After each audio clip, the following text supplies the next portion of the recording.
The spherical mirror forms different type of images when the object is placed at different locations. When the image is formed on the screen, the image is real. And when the image does not form on the screen, the image is virtual. When the two reflected rays meet, actually the image is real, and when they appear to meet, the image is virtual. Okay? A concave mirror always forms a real and inverted image for different position of the object, but if the object is placed between the focus and the pole, the image formed is virtual and erect. A convex mirror always forms a virtual, erect and diminished image. A concave mirror is used as a doctor's head mirror to focus the light on the body parts like eyes, ears, nose, etc. to be examined because it can form erect and magnified image of the object. The convex mirror is used as a rear view mirror in automobiles because it can form a small and erect image of an object. तो अगर chapter पूरा पढ़ा तो ये सारी चीजें तो आपको पता ही हैं. तो फर्स्ट क्वेश्चन है, when an object is placed at the center of the curvature of a concave mirror, then the image formed is same size that of the object. ये वो केस है जहां पे ऑब्जेक्ट के इक्वल साइज की image form होती है, और कहां फॉर्म होती है? सेंटर ऑफ कर्वेचर पे ही फॉर्म होती है. Easy. Second, no matter how far you stand from a mirror, your image appears erect. The mirror is likely to be either plane or convex mirror because plane mirror and convex mirror हमेशा erect and virtual images बनाते हैं, जिसमें से convex तो diminished बनाता है जबकि plane mirror same size की erect and virtual image बनाता है. तो ये दिमाग में ना घुमाते रखो. A child standing in front of the magic mirror, she finds the image of her head is bigger. The middle portion of her body is the same size and the legs are smaller. The following is the order of the combination of the magic mirror. तो उसका जो head है वो तो original size से बड़ा बन गया, उसकी जो मिडिल बॉडी है वो सेम साइज की आ रही है, और जो उसके लेग्स हैं वो स्मॉल बन रहे हैं. बट इमेज इरेक्ट है, मतलब अप साइड अप. तो यहां पे साइज बड़ा हो रहा है, मतलब ये कॉनकेव मिरर होना चाहिए. यहां पे साइज सेम है, मतलब प्लेन मिरर होना चाहिए, और यहां पे डिमिनिश हो रहा है, मतलब कॉन्वेक्स होना चाहिए. तो सही ऑर्डर क्या होगा? Concave, plane and convex. आसान सी बात है. A convex mirror has a wider field of view because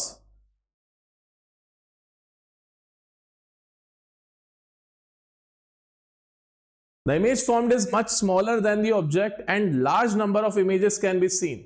The image formed is much closer to the mirror. Both A and B, none of these. Convex mirror का wider field of view है. क्यों? क्योंकि it is convex, तो इसकी smooth surface outside होती है, इसलिए इसका वाइडर फील्ड ऑफ व्यू है. उससे क्या हो रहा है वो इफेक्ट्स हैं.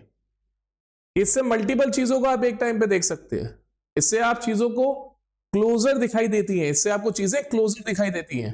लाइक नहीं, the image formed is much closer to the mirror. नहीं, बी तो वैसे ही गलत है. इमेज थोड़ी फार दिखाई देती है, मतलब छोटी दिखाई देती है. तो इसकी कॉन्वेक्स सरफेस होने की वजह से, मतलब स्मूथ सरफेस आउटवर्ड्स होने की वजह से इसका फील्ड ऑफ व्यू बढ़ जाता है, इसका फील्ड ऑफ व्यू इंक्रीज हो जाता है. आसान सी बात है. देखो क्या फायदा होगा इसका. आपको पता है कि लॉ ऑफ रिफ्लेक्शन ये कहता है कि angle of incidence is equal to angle of reflection होता है, राइट. तो अगर रे ऑफ लाइट यहां से आई है, अब इस पॉइंट पे अगर हम नॉर्मल ड्रॉ करें, नॉर्मल ड्रॉ करें कैसे करेंगे? इस पॉइंट पे हम लोग टेंजेंट ड्रॉ करेंगे पहले तो एक, उस टेंजेंट के ऊपर हम लोग परपेंडिकुलर बनाएंगे. वो परपेंडिकुलर क्या कहलाएगा? इस पॉइंट पे नॉर्मल टू द सरफेस. अब यहां से जब रे रिफ्लेक्ट होके जाएगी वो सेम एंगल बनाएगी, equals to angle of incidence. तो यहां पे रखे हुए ऑब्जेक्ट की इमेज इस जगह पे दिखाई देगी. ऐसे ही यहां पे रखे हुए ऑब्जेक्ट की इमेज भी इस जगह पे दिख सकती है. तो इसको बोलते हैं वाइडर फील्ड ऑफ व्यू. और ये क्यों हो पा रहा है? Because of this shape, it's smooth surface is away from the centre of curvature. इसकी स्मूथ सरफेस कहाँ है, सेंटर ऑफ कर्वेचर से बाहर है। ऑल्दो इसका इफेक्ट जो हो रहा है वो ये हो रहा है कि the image formed is much smaller than the object. तो आप अगर ऐसा क्वेश्चन बनता है तो इधर आप इसको चूज कर सकते हो, या फिर वैसे तो नन ऑफ दीज लग रहा है, बिकॉज रीजन नहीं बता रहा है किसी भी ऑप्शन कि वाइडर फील्ड ऑफ व्यू क्यों है। वाइडर फील्ड ऑफ व्यू होने की वजह से क्या हो रहा है वो हमें पता है। अगर ये क्वेश्चन होता और वो एक ऑप्शन होता तो बात समझ में आती कि the image formed is much smaller than the object and large number of images can be seen because a convex mirror has a wider field of view। थोड़े से इनमें रहते हैं केस बेस में, और assertion reasoning में आपको अच्छे से देख के पढ़ना पड़ेगा चीजों को। To get an image larger than the object, which mirror we should use? Concave mirror, क्योंकि कॉनकेव मिरर इकलौता मिरर है जो कि बड़ी इमेजेस फॉर्म करता है, प्लेन मिरर नहीं करता, आइदर कॉन्वेक्स और कॉनकेव नहीं करेगा, but a concave mirror but not a convex mirror. आसान सी बात। अगला केस बेस है हमारा लेंसेज पे based. A lens forms different type of images when an object is placed at different location. When a ray incidents parallel to the principal axis, then after refraction it passes through the focus or appear to come out from the focus. When a ray goes through the optical center of the lens, it passes without any deviation. If the object is placed between the focus and the optical center of the convex lens, erect and magnified image is formed. As the object is brought closer to the convex lens from infinity to focus, the image moves away from the convex lens from focus to infinity. Also, the size of the image goes on increasing and the image is always real and inverted. A concave lens always gives a virtual, erect and diminished image irrespective to the position of the object. तो ये सारी कहानी किसके ऊपर based है? जो images form करते हैं कॉन्वेक्स एंड कॉनकेव लेंसेज उन पे बेस्ड है। तो फर्स्ट क्वेश्चन है, the location of the image formed by the convex lens when the object is placed at infinity. Convex lens के सामने अगर इंफिनिटी पे ऑब्जेक्ट को रखोगे तो इमेज कहां फॉर्म होगी? फोकस पे। चाहे कॉन्वेक्स लेंस हो चाहे कोई भी मिरर हो, अगर आप इंफिनिटी पे ऑब्जेक्ट्स को रखते हैं तो इमेजेस हमेशा कहां फॉर्म होती हैं? फोकस पे। ये याद रखना, ये फिक्स रहता है। When the object is placed at the focus of the concave lens, the image formed is। concave lens के फोकस पे अगर आप इमेज को रखते हैं तो कैसी होती है? concave lens हमेशा virtual, erect and small images form करता है। तो अगर आप ऑप्शंस को देखो तो real and smaller will be the wrong answer. Virtual के साथ में कभी भी इन्वर्टेड आ ही नहीं सकता, वर्चुअल के साथ में हमेशा इरेक्ट आएगा। Virtual and smaller, and real के साथ में भी कभी इरेक्ट नहीं आ सकता। आसान सी बात। So the answer will be virtual and smaller. The size of the image formed by the convex lens when the object is placed at the focus of the convex lens। जब convex lens के focus पे आप object को रखते हो तो image का form होती है इंफिनिटी में, और साइज कैसा हो जाता है? Highly magnified. When the object is placed at 2f in front of the convex lens, the location of the image। जब आप 2f पे ऑब्जेक्ट को रखते हो तो मतलब आप इसके सेंटर ऑफ कर्वेचर पे इमेज को रख रहे हो, ऑब्जेक्ट को रख रहे हो। तो सेंटर ऑफ कर्वेचर पे ऑब्जेक्ट को रखने पे इमेज भी कहां फॉर्म होती है? सेंटर ऑफ कर्वेचर पे ही, बट ऑपोजिट साइड पे।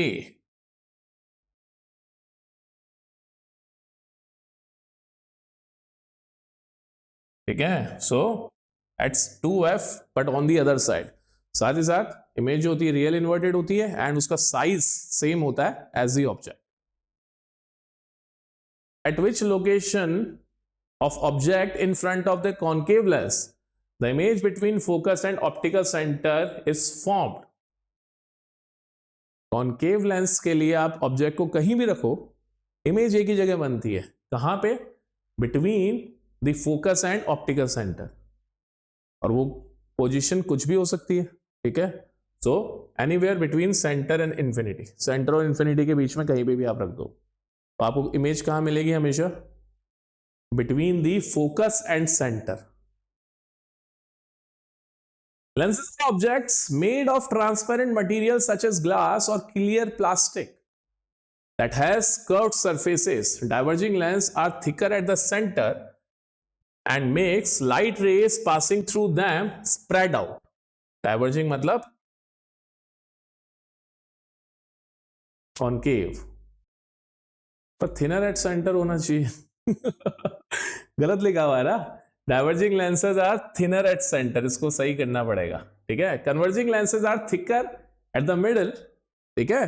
डाइवर्जिंग जो होते हैं थिकर एट एजेस होते हैं, कॉनकेव क्या होते हैं, थिकर एट एजेस होते हैं. तो कभी कभी मिसप्रिंट आते हैं आगे से.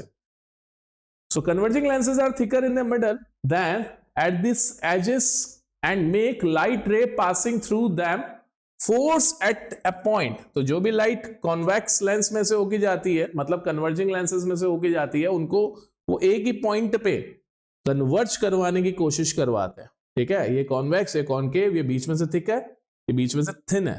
तो लैंग्वेज एक बार देख लेना, थोड़ी गड़बड़ हो गई है. These are used in the spectacles to help people with poor vision to see better.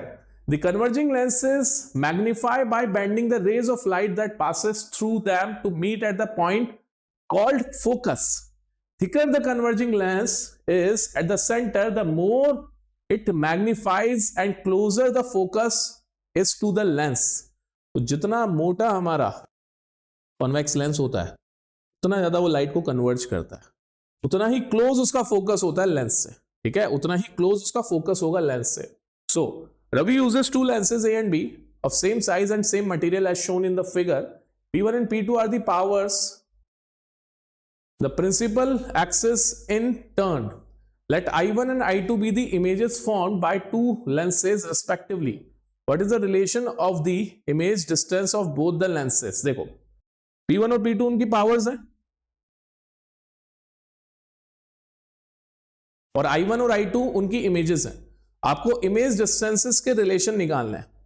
ठीक है. सो अगर मैं फर्स्ट वाले लेंस को देखूं, इसकी पावर P1 बोली है, इसकी पावर P2 बोली है. यहां से विजिबल होगा कि लेंस 2 थोड़ा थिक है, लेंस 1 थिन है. तो हो ना हो लेंस 2 की पावर लेंस 1 से ज्यादा होगी, that P2 is greater than P1. Right. दोनों के लिए हमने ऑब्जेक्ट को रखा सेम डिस्टेंस पे. मान लो दोनों के लिए हमने ऑब्जेक्ट को सेम डिस्टेंस पर रखा है. अब हमें ये बताना है कि दोनों के लिए इमेज डिस्टेंस का क्या रिलेशन होगा. रिलेशन कुछ ऐसा ही कि किसके लिए इमेज डिस्टेंस ज्यादा होगी, किसके लिए इमेज डिस्टेंस कम होगी. अब यहां से आप अगर नोटिस करो तो एक फॉर्मूला हमने पढ़ा था, F is equals to 1/P. Right.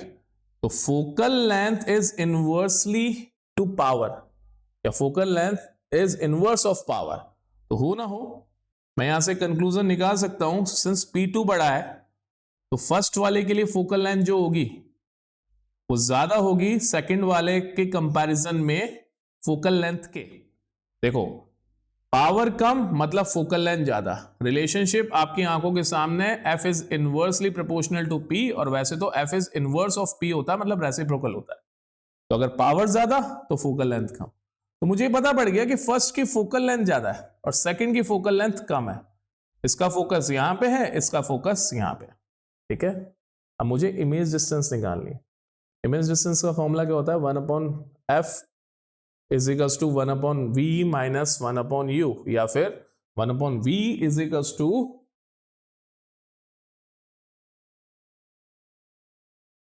1/V is equals to 1/F plus 1/U.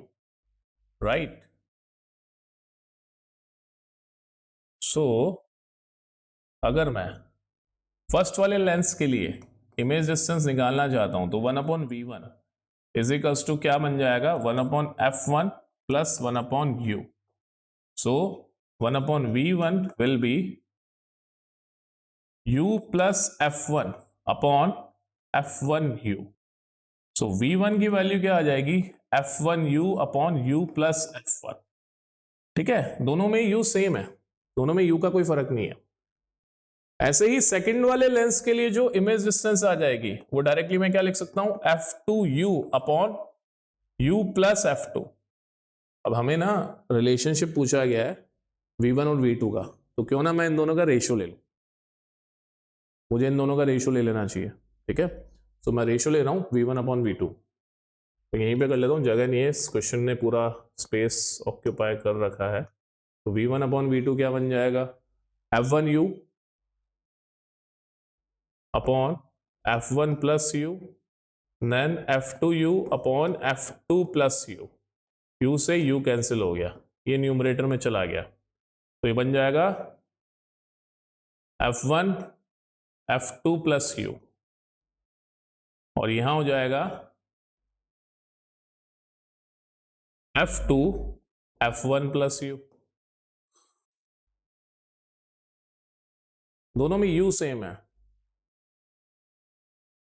ऊपर भी f1 f2, नीचे भी f1 f2 आ रहा है, और न्यूमरेटर में आ रहा है f1u और डिनोमिनेटर में आ रहा है f2u। देखो अगर मैं इनको सॉल्व कर दूं तो मेरे पास में v1 बाय v2 का रेशियो, अब मुझे इसकी जरूरत नहीं है वैसे तो, अगर मैं इनका थोड़ा सा और सिंप्लीफाई करूं तो v1 बाय v2 का रेशियो क्या बनेगा, f1 f2 plus u, sorry plus f1u upon f1 f2 plus f2u, right. Numerator में भी f1 f2 मल्टीप्लाई हो रहे हैं, डिनोमिनेटर में भी f1 f2 मल्टीप्लाई हो रहे हैं, बट न्यूमरेटर में f1u है, डिनोमिनेटर में f2u है। तो अगर मैं इनको इग्नोर कर दूं, क्योंकि मान लो f1 f2 का प्रोडक्ट आ गया 100, नीचे भी f1 f2 का प्रोडक्ट 100 ही रहेगा, 100 प्लस समथिंग, और नीचे भी 100 प्लस समथिंग। मैटर कौन कर रहा है, वो जो बची हुई चीज है वो मैटर कर रही है ना। तो मैं यहां से लिख सकता हूं that v1 upon v2 is actually proportional to f1u upon f2u। Cancel out हो गया। तो यहां से मुझे एक रिलेशन पता पड़ा कि जितनी फोकल लेंथ ज्यादा उतना ही इमेज डिस्टेंस ज्यादा। सिंपल, एक बड़ा लेंस अगर आप लेते हो, लाइक जिसकी फोकल लेंथ ज्यादा होती है वो ज्यादा दूर पे इमेज बनाएगा, और जिसकी फोकल लेंथ कम होती है वो कम दूर पे इमेज बनाएगा। तो यहां से क्या समझ में आया, देखो फोकल लेंथ किसकी ज्यादा थी, f1 की ज्यादा थी f2 से, तो इमेज डिस्टेंस किसकी ज्यादा हो जाएगी, v1 ग्रेटर देन v2।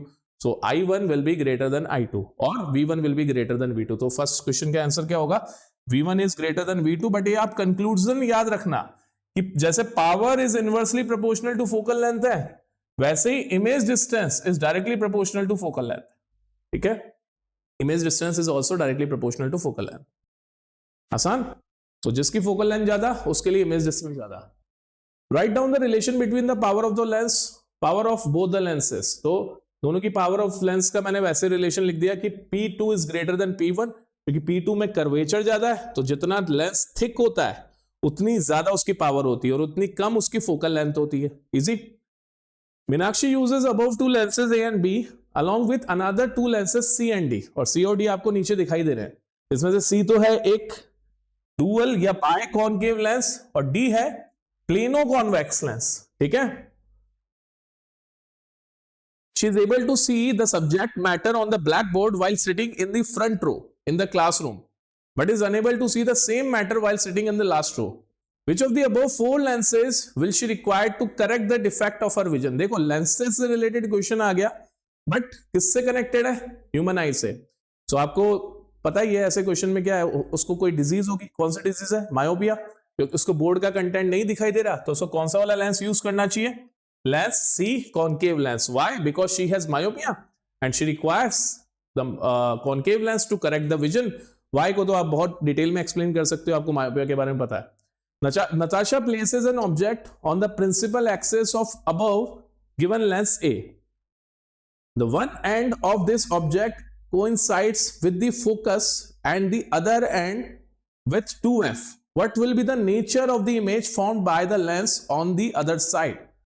तो एक जो टिप है, टिप तो फोकस पे टच कर रही है।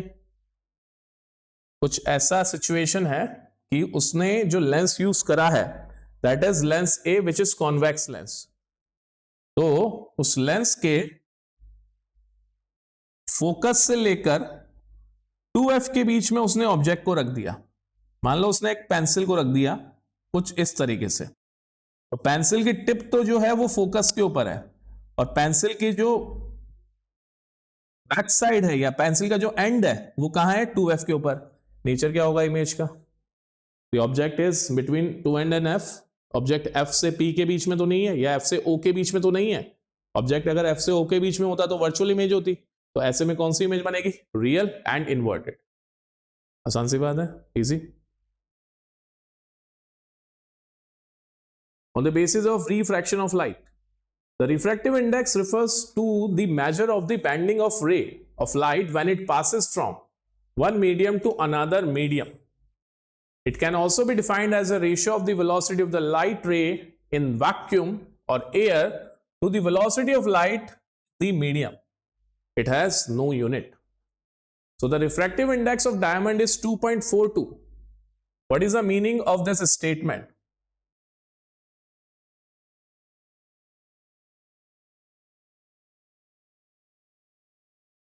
स्टेटमेंट का मतलब क्या हो गया? That speed of light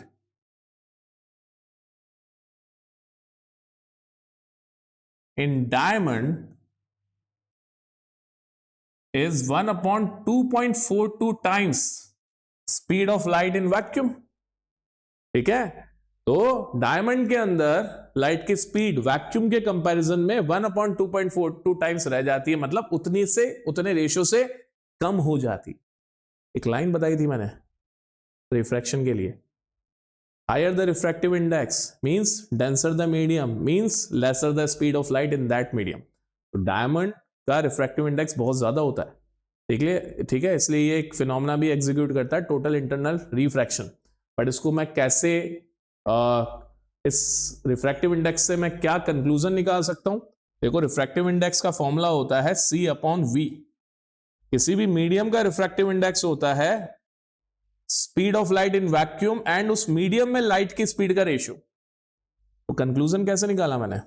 V medium को सामने ले गया, C/ मैंने रिफ्रैक्टिव इंडेक्स को नीचे रख दिया, तो मुझे पता पड़ गया कि डायमंड के अंदर लाइट की स्पीड क्या हो गई? 1/2.42 times of speed of light in vacuum. और मैं एक्चुअल स्पीड भी निकाल सकता हूं यहां से, कैसे? 1/2.42 टाइम्स 3 × 10⁸ कैंसिल करेंगे, अप्रोक्सीमेटली 1 पॉइंट समथिंग आएगा, ठीक है, into 10⁸. So the diagram below represent the path of the light ray from 3 different media A, B and C. In which of the following media is the speed of light is maximum? इन सब में से किसमें speed of light maximum हो रही है?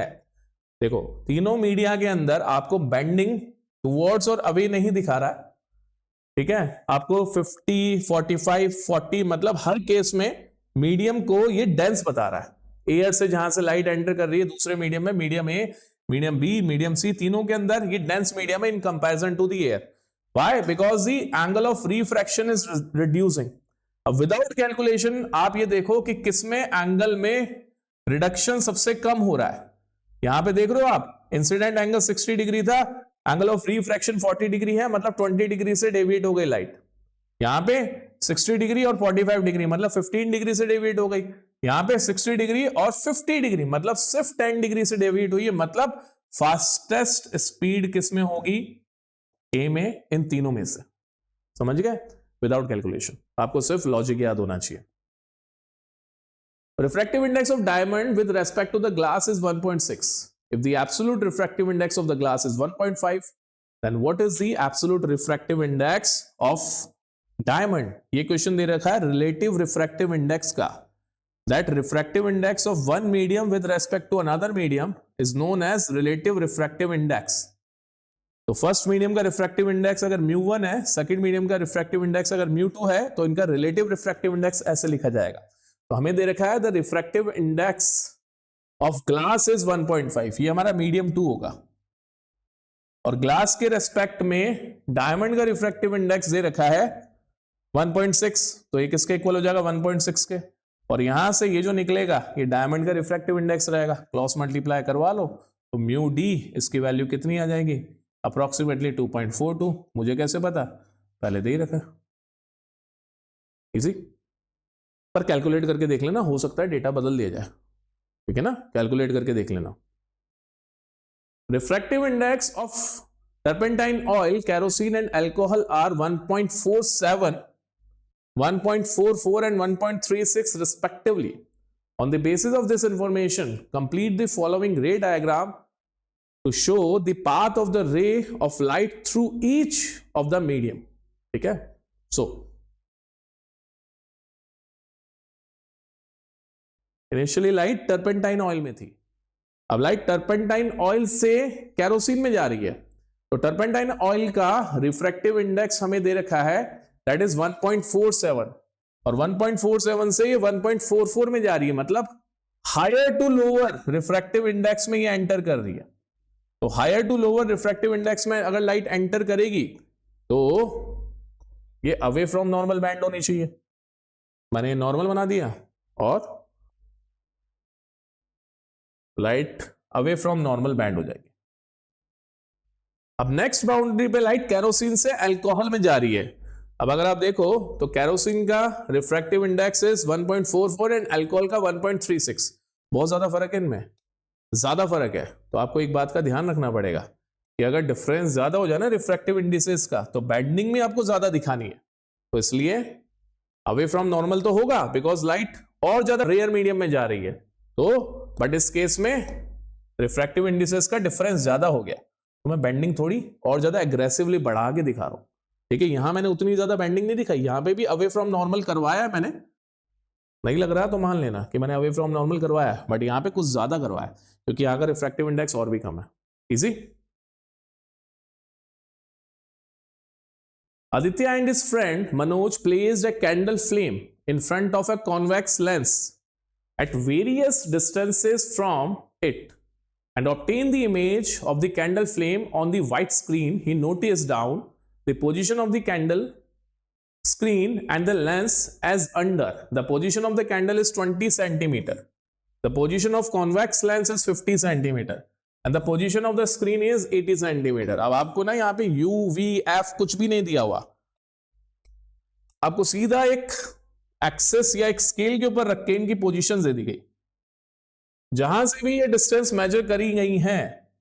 देखो इस measurement के हिसाब से जहां से भी डिस्टेंसेस मेजर करी गई हैं, क्लोजेस्ट कैंडल है, फारदेस्ट स्क्रीन है, तो मैं यहाँ पे अपना ओरिजिन बोल दूंगा 0 यहाँ है, तो ये डिस्टेंस हमें फर्स्ट कैंडल की डिस्टेंस 20 सेंटीमीटर बोली गई है, फिर यहीं से हमें कॉन्वेक्स लेंस की डिस्टेंस 50 सेंटीमीटर बोली गई है, मतलब कैंडल और कॉन्वेक्स लेंस के बीच की डिस्टेंस कितनी हो जाएगी, 50 माइनस 20 मींस 30 सेंटीमीटर, तो ये हो जाएगा हमारे लिए ऑब्जेक्ट डिस्टेंस, तो u is equals to -30 centimetre. आसान। थर्ड, हमें स्क्रीन की डिस्टेंस बोली गई है ओरिजिन से 80 सेंटीमीटर, तो यहां से 80 सेंटीमीटर। अच्छा, हमारे लिए कौन सी डिस्टेंसेस मैटर करती हैं सबसे ज्यादा? हमेशा लेंस से कितनी डिस्टेंस है। अब लेंस से स्क्रीन की डिस्टेंस कितनी हो जाएगी? देखो लेंस की डिस्टेंस कितनी है, 50 सेंटीमीटर ओरिजिन से, और उसकी है 80 सेंटीमीटर, तो इसको मैं क्या कर दूंगा, 80 माइनस 50 मींस 30 सेंटीमीटर, तो ये हो जाएगा हमारे लिए image distance v is equals to 30 centimetre. u और v सेम आया है, इसका मतलब क्या है कि ऑब्जेक्ट जो था लेंस के सेंटर ऑफ कर्वेचर पे था और इमेज भी कहां फॉर्म हो रही है, सेंटर ऑफ कर्वेचर पे, तो ये सारा कंक्लूजन आप यहां से भी निकाल सकते हो। अब देखते हैं क्वेश्चन क्या पूछ रहा है। What is the position of the image formed from the convex lens? So that is 30 centimetre from the lens, from lens. What is the focal length of the convex lens? अब convex lens की focal length कितनी हो जाएगी? अब हमें यहां से conclusion पता पड़ गया कि since u is equals to v है और मैं मॉड्यूलस का साइन लगा रहा हूं, मतलब मैं इनके मैग्नीट्यूड ले रहा हूं से वैल्यू, u भी 30 है, v भी 30 है, तो इसका मतलब क्या है कि object was placed at 2f1. So focal length क्या होती है? फोकल लेंथ हो जाती है इसका half, that is 30/2 means 15 centimetre. अब ये कैसा लेंस है? कॉन्वेक्स लेंस है, तो कॉन्वेक्स लेंस के लिए फोकल लेंथ क्या होगी? हमेशा पॉजिटिव। अगर ये कॉन्केव होता है तो नेगेटिव होती है, तो इसलिए हमारा आंसर क्या हो जाएगा यहाँ पे 15 centimetre. Where will the image be formed if we shift the candle towards the lens at the position of 35 centimetre? अगर ये लेंस की तरफ कैंडल को शिफ्ट कर देता ओरिजिन से 35 सेंटीमीटर पे, ठीक है, तो कैंडल कहाँ जाती है, तो हम लोग कैंडल की ये नई पोजीशन बना देते हैं कि ये हमारी न्यू पोजीशन ऑफ कैंडल है, इसको हम लोग कैंडल अज्यूम कर लेंगे। यहां से 35 सेंटीमीटर, मतलब जहां वो ऑलरेडी था उससे 15 सेंटीमीटर आगे, तो लेंथ से कितने डिस्टेंस हो गई इसकी 15 सेंटीमीटर, क्योंकि ऑलरेडी लेंथ से इसकी 30 सेंटीमीटर डिस्टेंस थी, 15 centimetre towards the lens shift हुआ तो 30 माइनस 15 बचा 15। अब 15 सेंटीमीटर क्या है, लेंस की फोकल लेंथ, तो टेक्निकली आपने कैंडल को लेंस के फोकस पर रख दिया। तो कैंडल को जब लेंस के फोकस पर रखा, और कैसा लेंस है, कॉन्वेक्स लेंस, तो इमेज कहां फॉर्म होगी, इंफिनिटी पे, तो image will form at infinity. What is the nature of the image formed if the Aditya shifts the candle towards the lens 36 centimetre. अगर लेंस की तरफ कैंडल को 36 सेंटीमीटर वाली पोजीशन पे रख दिया जाए, मतलब अभी 35 पे पड़ी है, 1 सेंटीमीटर और, मतलब आप कहां पहुंच गए, फोकस और ऑप्टिकल सेंटर के बीच में। तो ऐसे में इमेज कैसी फॉर्म होती है लेंस की वजह से, वर्चुअल। तो ऐसे में जो कॉन्वेक्स लेंस होता है वो वर्चुअल इमेज फॉर्म करता है। तो इस टाइप के क्वेश्चंस, एक्टिविटी बेस्ड क्वेश्चन, जिसमें आपको पोजीशंस पता होनी चाहिए, जिसमें आपको इमेजेस कब कहां कैसे बन रही है वो पता होनी चाहिए, इस तरह के क्वेश्चंस ज्यादा पूछे जाते हैं बोर्ड्स में। ठीक है, तो दिमाग में सेट रखना। Noor, a young student, was trying to demonstrate some properties of light in her science project. She kept X inside the box as shown in the figure, and with the help of the laser pointer made light rays pass through the holes on one side of the box. She had a small butter paper screen to see the spots of the light being cast as they emerge out. What could be X that she placed inside the box to make the rays behave as shown? देखो race कैसे behave कर रही है, उसने ना race जो डाली है इस बॉक्स में, रे 1 कुछ ऐसे डाली है, ये बॉक्स नहीं होता तो रे 1 ऐसे जल जाती ना, और रे 2 उसने ऐसे डाली है, ये बॉक्स नहीं होता तो रे 2 भी स्ट्रेट जाती, but instead of going like this rays are bending, ray 1 थोड़ी सी बेंड हुई, देन वो ऐसे गई है। तो हो ना हो ये बॉक्स क्या है, रेक्टेंगुलर ग्लास स्लैब। ठीक है, it will be a rectangular glass slab. ऐसा डायग्राम आपने कहां देखा है, रेक्टेंगुलर ग्लास स्लैब में। So glass slab which is rectangular. A ray of light falls normally on the face X. इस फेज एक्स पे एक लाइट नॉर्मली जाती है। What are the value of the angle of incident and angle of refraction of this ray? तो ये हो जाती है कंडीशन ऑफ नो रिफ्रैक्शन।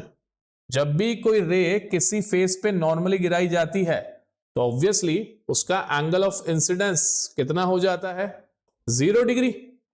ऐसे में रे विदाउट बेंडिंग उसी पाथ के अबाउट जाती है। ठीक है, यूजिंग दी स्नेल्स लॉ, अगर साइन आई 0 हो जाता है तो साइन 0 के लिए वैल्यू 0 डिग्री, साइन 0 डिग्री के लिए वैल्यू 0 हो जाती है। एलएचएस में 0 हो गया, μ2 को इसके नीचे भेजा और साइन आर, तो यहां से आर भी कितना निकलता है, 0 degree. So this is the condition of no refraction whenever light falls normally on any transparent surface. It does not bends, right? It goes undeviated. She measured the angles of incident for both the rays on the left side of the box to be 48.6 degree. She knew the refractive index of the material X inside the box was 1.5. What will be approximate value of the angle of refraction? Angle of refraction क्या होगा, देखो उसे पता है कि angle of incidence 48.6 degree है। कहां पे, जब लाइट एंटर कर रही है एयर से लेकर ग्लास में। मैंने ग्लास क्यों बोला, क्योंकि मुझे याद है कि ग्लास का रिफ्रैक्टिव इंडेक्स 1.5 होता है। तो यहां से एंगल ऑफ इंसिडेंस हमें दे रखा है, एंगल ऑफ इंसिडेंस हमें दे रखा है 48.6 डिग्री। हमें रिफ्रैक्टिव इंडेक्स ऑफ मीडियम दे रखा है, दैट इज 1.5। ठीक है, इसको मैं μ2 बोल दूंगा। लाइट एयर से एंटर हो रही है, एयर का रिफ्रैक्टिव इंडेक्स होता है 1। हमें ना आर निकालना है, क्या निकालना है, what will be the approximate value of the angle of refraction, हमें ये आर निकालना है। तो आर की वैल्यू फिगर आउट करनी है। ये फॉर्मूला लिखा हुआ है मेरे पास में ऑलरेडी स्नेल्स लॉ का, that μ1 sin i is equals to μ2 sin r। तो μ1 की वैल्यू हो गई 1, sin i कितना हो गया, sin 48.6 डिग्री। μ2 की वैल्यू हो गई 1.5, जिसको कि मैं यहां पे डिनोमिनेटर में भेज देता हूं क्योंकि वैसे भी डिनोमिनेटर में आने वाला उसका, और यहां पे हो जाएगा sin r। sin 48.6 डिग्री की वैल्यू 0.75 ये गिवन है, upon 1.5 is equals to sin r। Decimal हटाएंगे, यहां से एक डेसिमल हटा, इसका डेसिमल हटेगा, नीचे 0, तो 75/150, तो ये हो गया sin r is equals to 75/150, और ये कितना हो जाएगा 1/2।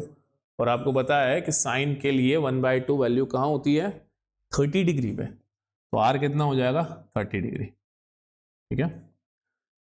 In an experiment with x, a student observed that the ray of the light incident at the angle of 55 degree with the normal on one face of the x, after refraction strikes the opposite face of the x before emerging out into air, making the angle 40 degree with the normal. Draw the label diagram to show the path of this ray and what value would you assign to the angle of refraction and the angle of emergence.